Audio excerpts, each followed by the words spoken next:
Welcome everyone, good morning, afternoon and evening. We are starting a new week today, so Monday being the worst day of the week, it's gonna be a hard one to go past to, but we can spend some time.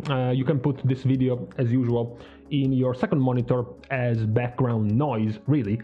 What the background noise is going to tell you for today is that we are updating our check on the raid, because we haven't looked at it this week yet. We have looked at Mythic Plus, but not really at the raid, so it's almost been 2 weeks, and I really wanted to look at this before the hotfix nerfs go through on Wednesday. Yeah, I want to take sort of like a time capsule, stop the time right before several of the bosses, in fact most of the hardest bosses of the tier get butchered even more than what we thought was possible. So with that in mind, we can take a look at what's been happening in the raid. There are a couple of interesting changes that might be worth going over, and I guess informing some of you if you're interested in this kind of stuff. Number one is the popularity of the DPS, because there is one significant change.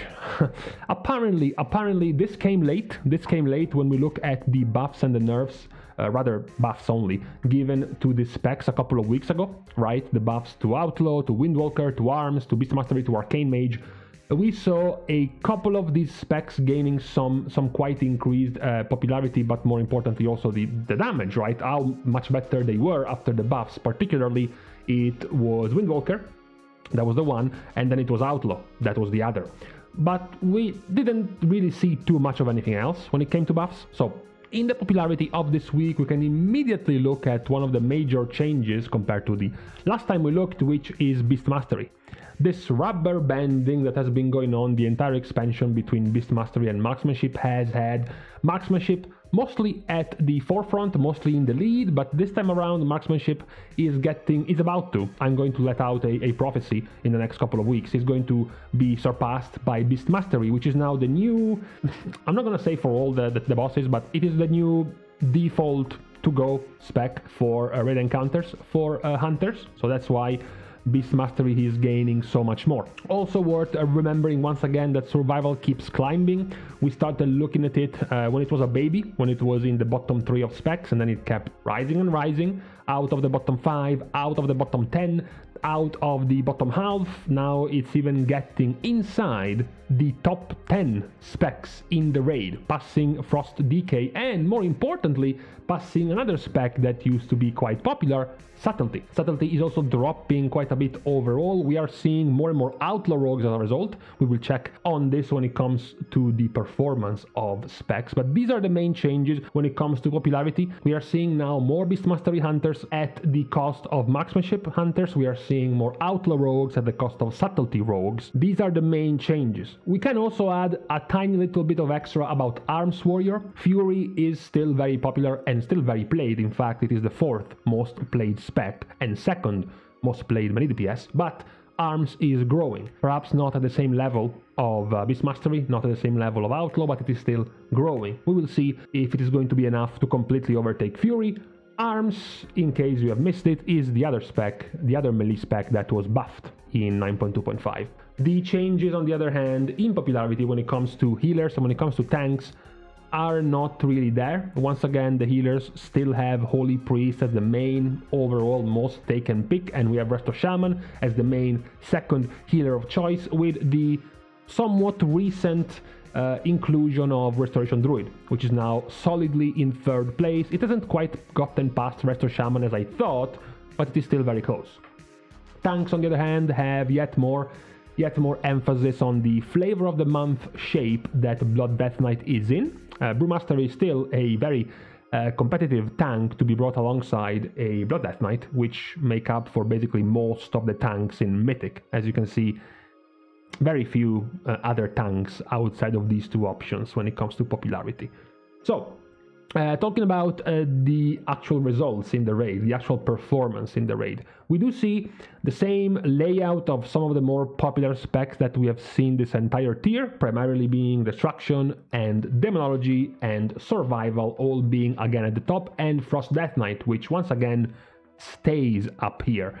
We have seen some new entries over time. We have seen both Enhancement and Elemental there already, But we did see the growth of Havoc Demon Hunter, and more importantly of the two other rogue specs, because up to this point we saw Subtlety Rogue being the main rogue of choice when it came to high results, good results in the raid, but now Subtlety is all the way down at the bottom, and it's Outlaw and it's Assassination who are now in the top 6, I think, yeah, top 6 of performing DPS specs in the raid. So this is another significant change we have been getting in the raid when it comes to the rogues. We do still see the buffed spec, the buffed melee spec in 9.2.5 Outlaw and Windwalker being in the top, again, rising.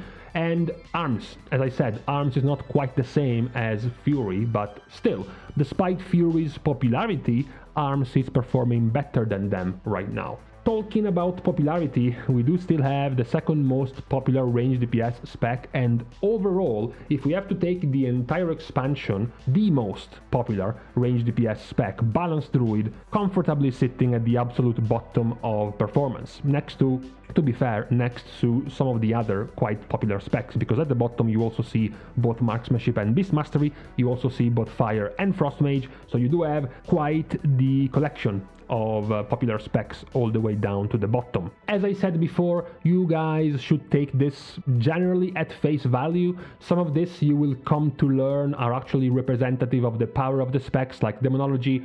You can kind of know, you can be sure that they are there because they are good overall. Same for Enhancement or even Havoc or Elemental, they are just overall solid. Some of these other specs are here particularly for certain fights, for certain archetypes of fight. So specifically the single target fights or specifically the AoE fights might be the reason why some of these specs are growing or losing in popularity and power. Just like you can know if some specs are at the bottom just because overall they are not performing as well, like Red Paladin or like Affliction Warlock, for example, while other specs might be at the bottom because of some more complicated reasons, like Balanced Druid, right? How dumb must every guild be to constantly use Balanced Druids and make Balanced Druids one of the more popular specs in the raid if it continues to be this low in the overall rankings, right?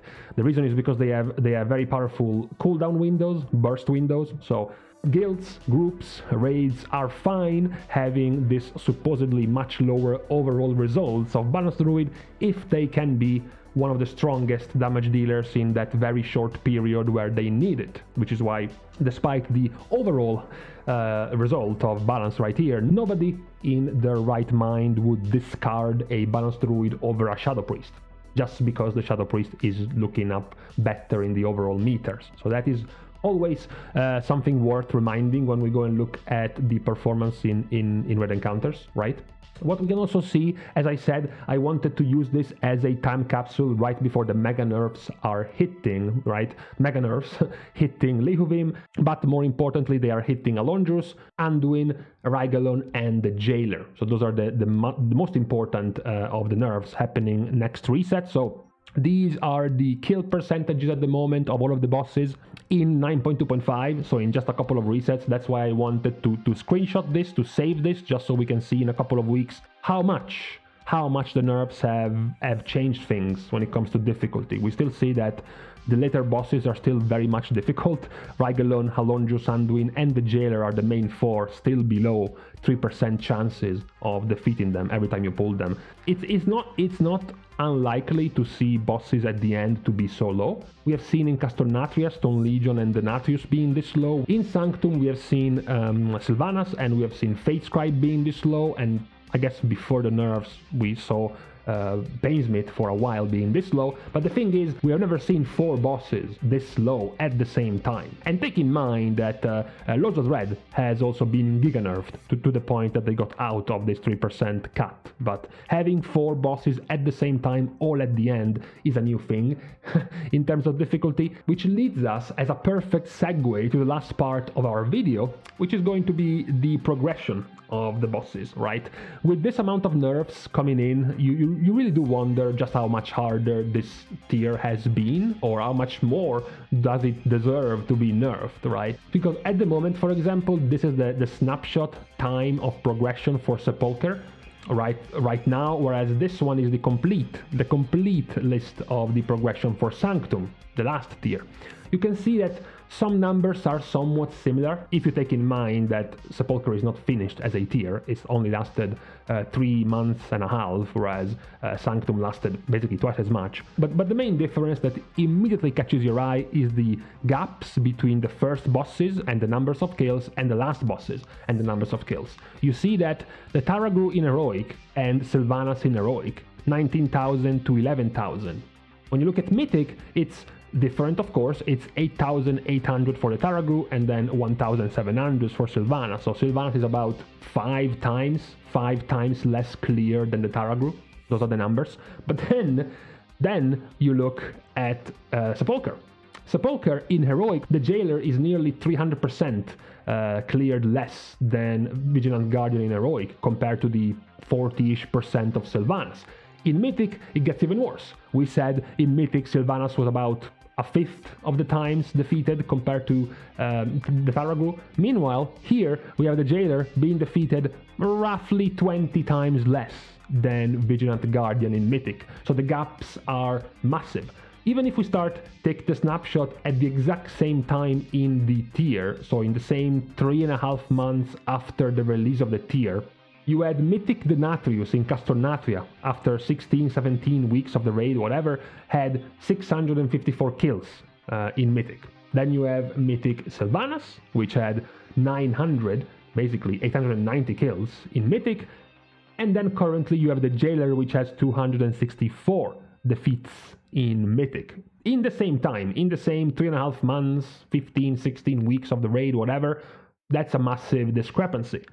Is it just Mythic? Perhaps it's just Mythic being more difficult. We have seen many people also complain about the difficulty of Heroic as well, which is why Heroic the Nathrius, after more than 3 months in the tier, has gotten nearly 9,000 kills back in Castor Nathria.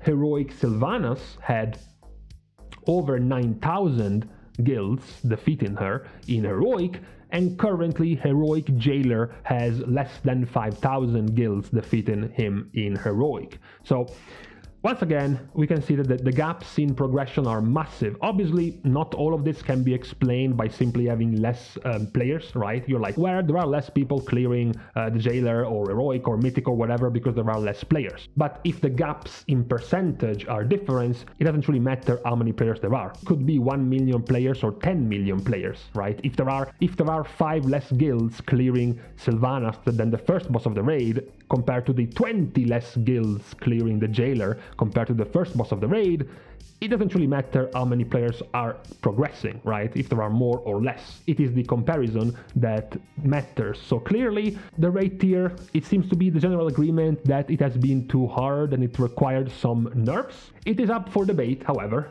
Personal opinion, whether or not the nerfs we have been receiving in the raid, relentless nerfs, one after the other. It almost felt, honestly, in the past like month or so, 4 to 5 weeks, it felt like we have been getting one set of nerfs every week to the bosses in the raid, happening one after the other consistently.